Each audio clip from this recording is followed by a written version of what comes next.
Hello everybody. প্রথমেই দেখো তোমরা ভূগোল শব্দের উৎপত্তিগত অর্থ কী এটা নিশ্চয়ই পারবে যে ভূগোল শব্দটি ইংরেজি শব্দ জিওগ্রাফি, যেটা দুটি গ্রিক শব্দ থেকে এসেছে। দুটি গ্রিক শব্দ মানে জিও অ্যান্ড গ্রাফোস। জিও শব্দের অর্থ পৃথিবী এবং গ্রাফোস মানে বর্ণনা, অর্থাৎ এর অর্থ হচ্ছে, জিওগ্রাফির অর্থ হচ্ছে পৃথিবীর বর্ণনা। এগুলো কোনো বোঝানোর কিছু নেই। একবারে আমি আসলাম, ভূগোলের সংজ্ঞা দাও। দেখো, ভূগোলের সংজ্ঞা দাও। বিভিন্ন দার্শনিক ও ভূগোলবিদ বিভিন্নভাবে ভূগোলের সংজ্ঞায়িত করেছেন।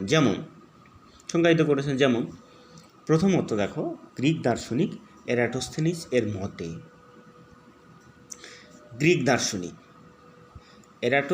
এর মতে,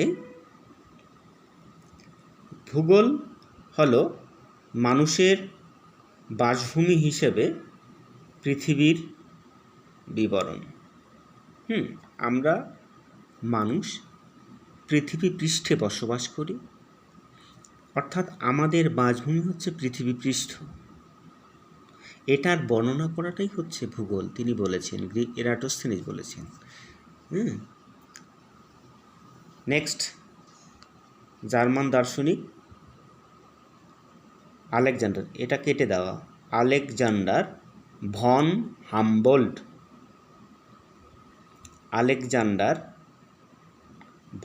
হামবোল্ট তার কসমস গ্রন্থে, এটা জার্মান ভাষায় লেখা গ্রন্থ,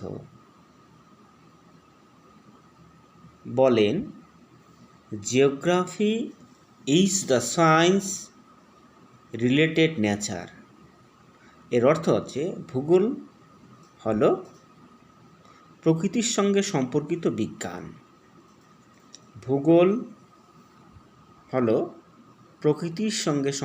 বিজ্ঞান। ইন ইট, এটার মধ্যে, আর study and described all things found on earth, অর্থাৎ এটার মধ্যে আলোচিত হয় এবং বর্ণনা হয় পৃথিবীপৃষ্ঠের উপর যে জিনিসগুলো দেখা যায় তা সম্পর্কিত। পৃথিবীপৃষ্ঠের উপর, পৃথিবীর উপরিভাগে যে সমস্ত জিনিস দেখা যায় সেগুলোর আলোচনা এবং বর্ণনা। আবার জার্মান দার্শনিক কার্ল রিটার, 3 নম্বর পয়েন্ট, জার্মান দার্শনিক কার্ল রিটার তার আর্কুন্দে, এটাও জার্মান ভাষায় লেখা, গ্রন্থে বলেন ভূগোল হলো বিজ্ঞানের সেই শাখা যা সমস্ত পৃথিবীর সমস্ত বিষয়, বৈশিষ্ট্য ও সম্পর্ক সহ একটি স্বাধীন একক হিসাবে বিচার করে। তিনি কি বলছেন? ভূগোল হলো বিজ্ঞানের একটা শাখা, যেখানে বিজ্ঞানের আমরা জানি অঙ্ক আছে, অঙ্ক একটা আলাদা শাখা, জীবনবিজ্ঞান আলাদা শাখা, ভৌতবিজ্ঞান আলাদা শাখা, কিন্তু বিজ্ঞান মানে ভূগোল হলো বিজ্ঞানের এমন একটি শাখা যেখানে পৃথিবীর সমস্ত বিষয়, বৈশিষ্ট্য ও সম্পর্ক সহ একটা স্বাধীন একক হিসেবে আলোচনা করে, মানে একক হিসেবে বিচার করে। নেক্সট, মার্কিন ভূগোলবিদ রিচার্ড হার্টসন এর মতে, তিনি কি বলছেন? ভূগোল হলো এমন একটি বিষয় যার মধ্যে মানুষের বাসভূমি রূপে বৈচিত্র্যময় ভূপৃষ্ঠের বর্ণনা ও ব্যাখ্যা, অর্থাৎ মানুষ পৃথিবীপৃষ্ঠে বসবাস করে, আমাদের বাসভূমি হচ্ছে পৃথিবীপৃষ্ঠ, এই বাসভূমির বিভিন্ন বৈচিত্র্য আমরা লক্ষ্য করি, এটার বর্ণনা এবং ব্যাখ্যা, সেটাকে বলছেন তিনি ভূগোল। উপরের আলোচনা, আমরা যে 4টা আলোচনা বা 4টা বা 5টা আলোচনা করলাম, সংজ্ঞা দিলাম, সেখান থেকে আমাদের একটা কনক্লুশনে আসতে হবে, উপসংহারে আসতে হবে। সেটা কি?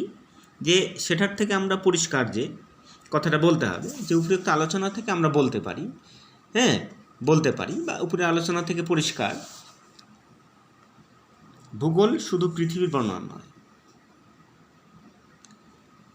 পৃথিবীর বর্ণনার সঙ্গে সঙ্গে পৃথিবীপৃষ্ঠে বসবাসকারী মানুষের বিভিন্ন কার্যকলাপ সম্পর্কে আলোচনা ভূগোলের অন্তর্গত, অর্থাৎ ভূগোল বিষয়ের অন্তর্গত। তার মানে আমরা এটা বুঝলাম, ভূগোল শুধুমাত্র পৃথিবীর বর্ণনা, সংজ্ঞায় যেটা পেয়েছিলাম বা তার উৎপত্তিগত অর্থ যেটা পেয়েছিলাম যে জিওগ্রাফোস, ভূ মানে পৃথিবী, মানে জিও মানে পৃথিবী এবং গ্রাফোস মানে বর্ণনা, অর্থাৎ পৃথিবীর বর্ণনা। পৃথিবীর বর্ণনা বলতে পৃথিবীপৃষ্ঠে বসবাসকারী মানুষ এবং পৃথিবী একসঙ্গে দুটারই বর্ণনা। আচ্ছা, এরপরে যেটা ইম্পর্ট্যান্ট কোশ্চেন সেটা হচ্ছে ভূগোলের পরিধি আলোচনা করো, বা ভূগোলের বিষয়বস্তু কী সেটা লেখো। এটা 3 নম্বর কোশ্চেন, 3, 4, 5 আসতে পারে। এই ভূগোলের বিষয় দেখো, ভূগোলের বিষয়বস্তু মানুষ ও প্রকৃতিকে কেন্দ্র করে আবর্তিত হয়। এখানে কিন্তু মানুষ এবং প্রকৃতি, তার মানে এখানে সংজ্ঞার মধ্যে আমরা জানলাম যে বসবাসকারী মানুষ এবং পৃথিবী দুটারই বর্ণনাই ভূগোল। তো দেখো বিষয়বস্তুটা হচ্ছে মানুষ এবং প্রকৃতি, এই দুটা। প্রকৃতি মানে যে পৃথিবীর বিভিন্ন ভূমিরূপ হোক, জলবায়ু হোক, স্বাভাবিক হোক, মৃত্তিকা হোক, সমস্ত কিছু, তার সঙ্গে মানুষের সম্পর্ক, ক্রিয়াকলাপ, এগুলো। তো সেক্ষেত্রে দেখো ভূগোল প্রকৃতি ও সমাজ বিজ্ঞানের সংমিশ্রণে গড়ে ওঠায় এর বিষয়বস্তু ও পরিধি ক্রমশ প্রসারিত হচ্ছে। ভূগোলকে আমরা পুরোপুরি বিজ্ঞানের শাখা বলতে পারি না, একটা সমাজ বিজ্ঞানেরও শাখা বলতে পারি। তাই ভূগোল প্রাকৃতিক এবং সমাজ বিজ্ঞানের সংমিশ্রণে গঠিত, দুটি বিষয়ের সংমিশ্রণ। এর পরিধি 3টি বিষয়ের উপর নির্ভরশীল, যথা 3টা বিষয়। এই 3টা বিষয়কে আগে জানতে হবে। একটা মানুষ ও প্রকৃতির সম্পর্ক, দেখো মানুষ প্রকৃতির সম্পর্ক, তারপর কি আঞ্চলিক পৃথকীকরণ, তারপর কি ভৌগোলিক অবস্থান নির্ণয়। এই 3টা জিনিস দেখো, মানুষ ও প্রকৃতির সম্পর্ক 1 নাম্বার, আঞ্চলিক পৃথকীকরণ 3 নাম্বার, ভৌগোলিক অবস্থান নির্ণয়। দেখো মানুষ ও প্রকৃতির সম্পর্ক, মানুষের সঙ্গে প্রকৃতির ঘনিষ্ঠ সম্পর্ক রয়েছে, প্রকৃতি ছাড়া মানুষ বাঁচতে পারে না। আবার এমনও হয় যে মানুষের দ্বারা প্রকৃতিও নিয়ন্ত্রিত হয়।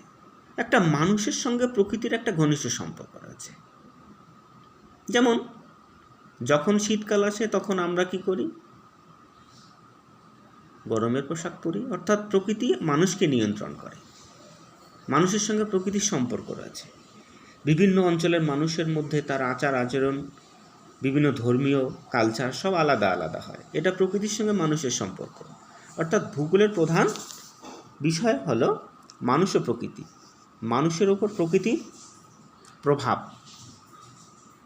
আবার প্রকৃতির উপর মানুষের কর্তৃত্ব, অর্থাৎ উভয়ের পারস্পরিক ক্রিয়াকলাপ, ক্রিয়া প্রতিক্রিয়া, বিচার বিশ্লেষণ করা হয়। মানে এই শাখাতে কি করা হয়, যে প্রকৃতির সঙ্গে মানুষের সম্পর্ক, মানুষের সঙ্গে প্রকৃতির সম্পর্ক। কমপ্লিট। নাম্বার 2, আঞ্চলিক পৃথকীকরণ। এটা একটা ভূগোলের মেইন বিষয়বস্তু, আঞ্চলিক পৃথকীকরণ, যে ভৌগোলিক বৈশিষ্ট্যের সমতা লক্ষ্য করে ভূপৃষ্ঠের বিভিন্ন অংশকে অঞ্চল হিসেবে চিহ্নিত করা হয় বা বিচার করা হয়। সেগুলোকে, এই অঞ্চলগুলিকে পুঙ্খানুপুঙ্খভাবে সমীক্ষা, অনুশীলন করা এবং তুলনা করা। অর্থাৎ আমরা টোটাল সমগ্র পশ্চিমবঙ্গের কথাই যদি বলি, যে পশ্চিমবঙ্গকে যদি আমরা ভৌগোলিক বৈশিষ্ট্যের উপর ভাগ করি, ভৌগোলিক বৈশিষ্ট্য মানে ভূগোল মানে হচ্ছে একটা মানবীয় বিষয় আর একটা প্রাকৃতিক বিষয়, দুটো বিষয়। আমরা একটু আগে জানলাম। তো মানবীয় বিষয়ের উপর যদি ভাগ করি তাহলে আমরা টোটাল পশ্চিমবঙ্গকে আমরা প্রশাসনিক বিভাগেও ভাগ করতে পারি। যেমন টোটাল পশ্চিমবঙ্গকে বিভাগ হিসাবে 3টা বিভাগে ভাগ করা হয়েছে। একটা বর্ধমান বিভাগ, জলপাইগুড়ি বিভাগ, প্রেসিডেন্সি বিভাগ, 3টা বিভাগ। তাহলে এটা আমরা প্রশাসনিক বিভাগ হিসেবে ভাগ করতে পারি। এটাকে বলে আঞ্চলিক পৃথকীকরণ। ঠিক আছে।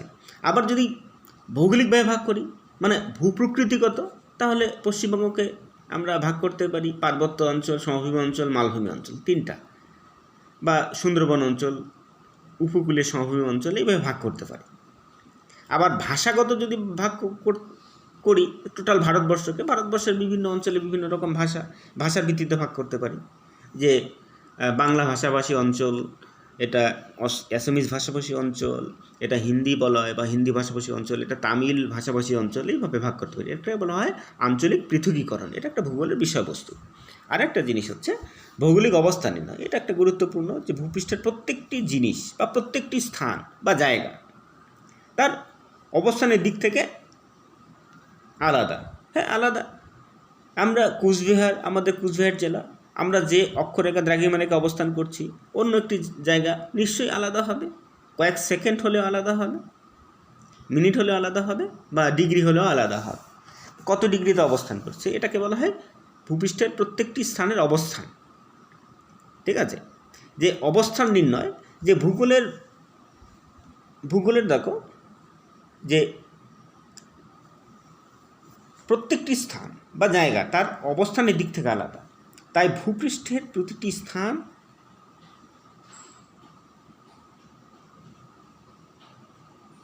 ও তার অবস্থান অনুযায়ী একে অন্যের থেকে আলাদা হওয়ায় যে কোনো স্থানের সমীক্ষা ও আলোচনা সেই স্থানের অবস্থান নির্ণয়ের উপর গুরুত্ব দেওয়া হয়।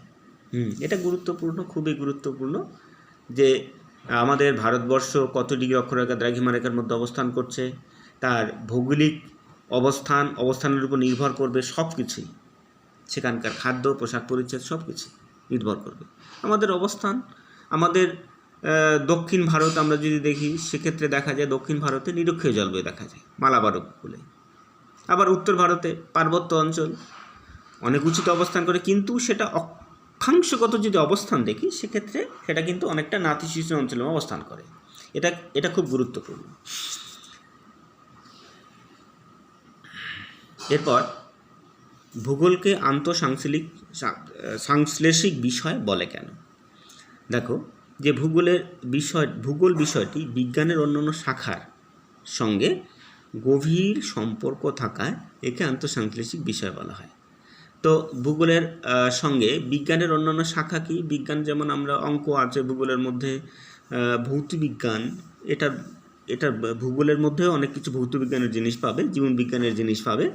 তো তাই আমরা কি এটার সঙ্গে ওই বিষয়গুলির সঙ্গে ভূগোলের একটা গভীর সম্পর্ক রয়েছে, তাই এটাকে আন্তঃসাংশ্লেষিক বিষয় বলা হয়।